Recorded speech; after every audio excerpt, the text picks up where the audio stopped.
बिगाड़ा काम बिगाड़ा। तीन बहुओं के रवैये से सासू माँ बहुत परेशान थी। दरअसल बात ये थी कि तीनों बहुओं में किसी बात को लेकर अनबन हो गई थी।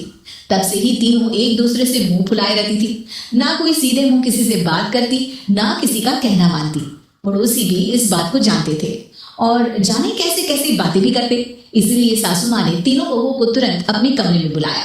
मैं कई दिनों से देख रही हूँ, तुम तीनों अलग अलग सारे काम कर रही हो। ये सब नहीं चलेगा, तीनों को मिलकर ही काम करना पड़ेगा। सास की बात सुनकर एकदम से बड़ी बहू बोल उठती है। नहीं मम्मी जी, मैं इन दोनों के साथ कुछ नहीं कर सकती। मैं इस घर की बड़ी बहू हूँ, फिर भी ये मेरा कहना बिल्कुल भी नहीं मानती। अरे जेठानी जी, जानबूझकर मुझे डबल काम करवाती है आप। और छोटी मुझसे टेढ़े मुंह ही बात करती है। इन दोनों के बीच हमेशा सैंडविच बन जाती है मेरी, और मैं हमेशा आलू की तरह बीच में मसली जाती हूँ। मम्मी जी, इन दोनों को लगता है कि मैं छोटी हूँ तो इनके पैरों तले दब जाऊंगी, लेकिन नहीं, मेरा भी उतना ही अधिकार है जितना इन दोनों का है। बड़ी आई दोनों मेरी चुगली करने के लिए, मुझे क्या कम समझ रखा है। तीनों बहू एक दूसरे से बहस करने लगती है और सास दोबारा ये देखकर टेंशन में आ जाती है और सबसे कहती है, चुप हो जाओ, अब से तुम तीनों सारे काम एक साथ करोगी, आंख बंद करके एक दूसरे की बात सुनोगी। तुम तीनों इस बात को गांठ बांध लो, वरना अगली छुट्टियों में तुम्हारा अपना मायके जाना कैंसिल। सास की बातें सुनकर डर के मारे तीनों हामी भर देती हैं। जी मम्मी जी, मैं समझ गई। मम्मी जी, जैसा आप कहें, आप जो कहेंगे मैं वही करूंगी। तीनों बहू सास की बात को गांठ बांध लेती है और वादा करती है कि अब से सारे काम वो तीनों एक साथ मिलकर ही करेंगी। ये सब देखकर सास खुश हो जाती है और वहां से चली जाती है।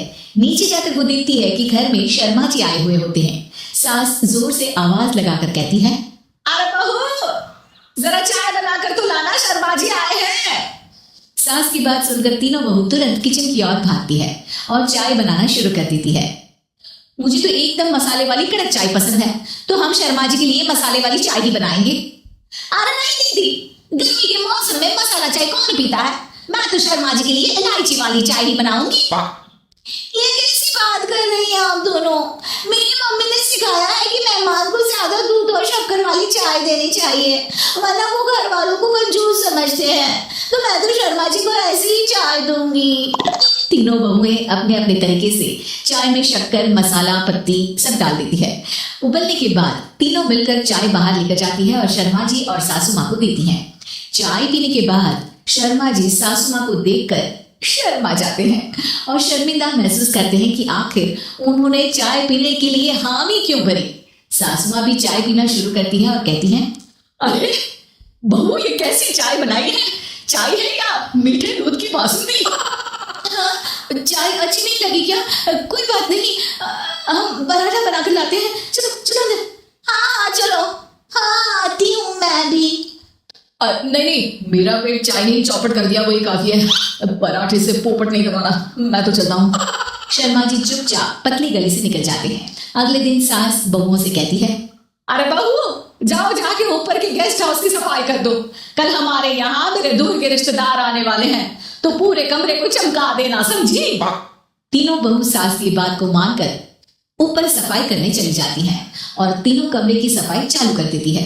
बड़ी बहू मकड़ी के जाले साफ करती है, तो बीच वाली झाड़ू लगाना और छोटी वाली सर्फ डालकर जमीन धोना शुरू कर देती है। अरे दीदी, जेठानी जी, अभी मैंने पूरी फर्श धोई और अब फिर से धूल नीचे गिरा रही हैं।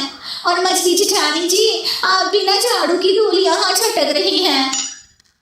अरे तीनों को साफ करना है, एक साथ सफाई करते हैं ना। अरे वही तो, हम साथ साथ हैं, घर साफ साफ है। तीनों बहू ऐसे ही काम में उलझ जाती है और 2 घंटे तक एक ही कमरे की सफाई करती रहती है। बहुत देर से अपनी बहुओं को ना देखने के कारण सास ऊपर कमरे में उन्हें देखने जाती है, लेकिन कमरे में घुसते ही वो गीली फर्श पर फिसलने के कारण नीचे गिर जाती है। ओरी मोरी मैया, हड्डी मरोड़ के रख दी, हाय मेरी तो कमर ही टूट गई रे। तीनों बहुएं सास को उठाती हैं और बिस्तर पर सुला देती है। अरे मेरे हाथ पैर दर्द कर रहे हैं, दबा दो, आराम मिलेगा। हाँ जी माँ जी। अरे जी माँ जी, जी माँ जी। और तीनों बहुएं एक साथ सास के हाथ को दबाना शुरू कर देती हैं। माँ की तो चीख ही निकल जाती है और नतीजा ये होता है कि सास के बचे हुए शरीर में भी दर्द उठ जाता है। हाय राम, ये क्या कर दिया तुम तीनों ने। अरे मेरी तो किस्मत ही फूटी है कि तुम जैसी बहुएं मुझे मिली। हे भगवान, पूरे शरीर में दर्द बढ़ गया है। अब तो पता नहीं कि चल भी पाऊंगी या नहीं। माफ करो, मुझे गलती हो गई मुझसे कि तुम तीनों को एक साथ काम करने के लिए बोला। सोचा था तीनों मिलकर अच्छे से काम करेगी, लेकिन बड़े बुजुर्ग सही कहते थे कि 3 तिगाड़ा काम बिगाड़ा। तुम लोगों ने ये बात ना आज साबित करके दिखा दी। तुम तीनों को तो समझाना यानी मानो भैंस के आगे बिल बचाना है। तुम्हें अकेले अकेले काम करना है ना, तो अब से तुम अकेले ही अपना अपना काम करो। तीनों बहुएं वहां से जाने लगती है। अरे कहाँ जा रही हो? आप ही ने तो कहा कि अपना अपना काम करो, तो मुझे मुल्तानी मिट्टी लगानी है।